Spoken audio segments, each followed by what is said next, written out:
Samajwadi party के युवजन सभा के राष्ट्रीय सचिव साजिद अली जी हमारे साथ जुड़े हुए हैं। इनसे बातचीत करेंगे आगामी विधानसभा चुनाव को लेकर इनकी पार्टी की क्या कुछ तैयारियां हैं। सर, स्वागत है आपका। धन्यवाद। मैं आपके चैनल का शुक्रिया अदा करता हूं। सर, क्या कुछ तैयारियां हैं, क्या कुछ लग रहा है आपकी बार विधानसभा चुनाव में क्या कुछ होने वाला है? इस बार विधानसभा के चुनाव में बहुत बड़ा बदलाव होने जा रहा है और समाजवादी की सरकार बनने जा रही है, गठबंधन की सरकार। क्योंकि पूरी उत्तर प्रदेश की आवाम ये जान चुकी है कि इन्होंने जो अंग्रेज़ों का शासन था, जैसे हिंदू मुस्लिम को आपस में डिवाइड एंड रूल बंटवारे का काम करते थे, वही शासन इन्हों का है कि आपस में हिंदू भाईचारे का काम ख़त्म करने का काम करके इन्होंने शासन करने का काम किया। जनता बिल्कुल जान चुकी है, अब इनके बहकावे में कोई आने वाली नहीं। आपको युवाओं की कमान दी गई है और आगामी विधानसभा चुनाव में युवाओं की बड़ी अहम भूमिका होने वाली है, क्योंकि जैसे कि अभी देखा जा रहा है कि डिजिटल का जो ज़माना अभी आने वाला है, रैलियों के माध्यम से जो डिजिटल रैलियाँ होने वाली हैं, तो उसमें आप युवाओं को किस तरीके से साध रहे हैं? डिजिटल का टाइम है, युवा बहुत अच्छी तरीके से जान चुका है, क्योंकि बेरोजगारी जो है सबसे ज़्यादा युवा बेरोजगार हुआ है। और हम कहीं भी किसी भी प्रचार में कम नहीं हैं, क्योंकि अखिलेश जी ने पहले से ही हमें जानकारी थी, क्योंकि इनकी रैलियां फ्लॉप हो रही थी, समाजवादी पार्टी की हर रैली कामयाब हो रही थी, तो हमें इस चीज़ का अंदाज़ा था कि ये कुछ ना कुछ इस तरह से करेंगे। और हम हर सेक्टर में बहुत अच्छी तरीके से काम कर रहे हैं। युवा इस वक्त समाजवादी पार्टी के साथ है। जैसे लगातार बीजेपी सोच ईमानदार काम दमदार की बात वो कर रहे हैं, कानून व्यवस्था की बात कर रहे हैं, कह रहे हैं लगातार हमने जो कानून व्यवस्था हो या काम के विकास की बात हो, लगातार कह रहे हैं कि हमने काम किया है, विकास किया है, कानून व्यवस्था सुधारी है उत्तर प्रदेश में। कानून व्यवस्था जीरो है। आपने देखा होगा, चाहे लखीमपुर कांड हो, चाहे हाथरस कांड हो। हाथरस कांड में एक दलित बच्ची को अंतिम संस्कार भी उसका परिवार नहीं कर सका, उसे पेट्रोल डालकर उसका अंतिम संस्कार किया। तो कानून व्यवस्था हर सेक्टर फेल है।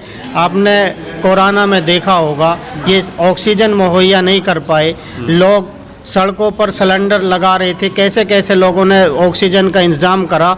ये हर सेक्टर में फेल हुए हैं। और अगर काम कर रही थी कोई, तो समाजवादी की 108 एम्बुलेंस उस वक्त काम कर रही, जब हर कुछ ठप था, तो समाजवादी की 108 एम्बुलेंस ने लोगों को सुविधा पहुंचाने का काम किया।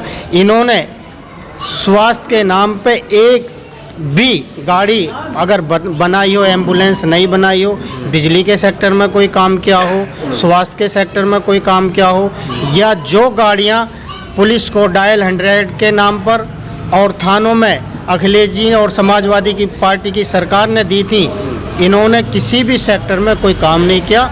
एक भी गाड़ी एक थाने में ये बता दो कि पूरे 5 सालों के अंदर उस फलाने थाने को ये हमने ये गाड़ी दी। साजिद जी, अभी आगामी विधानसभा चुनाव में जो रहनुमा आए हैं, हैदराबाद से रहनुमा आए हैं उत्तर प्रदेश में, कह रहे हैं मुस्लिमों का रहनुमा हूँ और मुस्लिमों की हक की बात मैं करने वाला हूँ, तो उनसे किस तरीके से आपको खतरा होने वाला है उत्तर प्रदेश चुनाव में? देखिए, कोई खतरा होने वाला नहीं है। उत्तर प्रदेश की आवाम ये जान चुकी है, जो काम ये करते हैं हिंदू मुस्लिम को बांटकर, वही काम ओवैसी साहब करते हैं, तो उनके बहकावे में कोई आने वाला नहीं है। सीधा सीधा सिर्फ अखिलेश जी के साथ हैं और समाजवादी पार्टी की सरकार बनने जा रही है, क्योंकि इस चुनाव में कोई भी इनका हिंदू मुस्लिम के नाम पर बंटवारा नहीं होगा।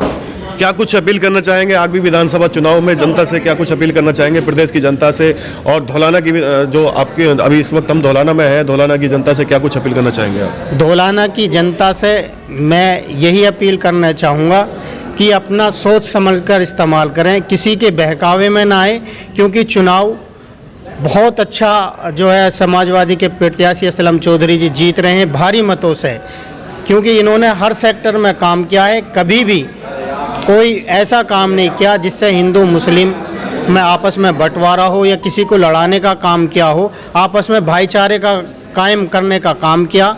उसी को देखते हुए समाजवादी पार्टी की सरकार बनाए और असलम चौधरी जी को यहाँ से विधायक बनाए और अखिलेश यादव जी को मुख्यमंत्री बनाने का काम। दर्शकों, हमारे साथ साजिद अली जी जुड़े हुए थे, इनसे बातचीत करी आगामी विधानसभा चुनाव को लेकर। उन्होंने बताया कि आगामी विधानसभा चुनाव में समाजवादी पार्टी अपनी बहुमत से सरकार बनाने वाली है। तो लेते हैं आपसे विदा, धन्यवाद।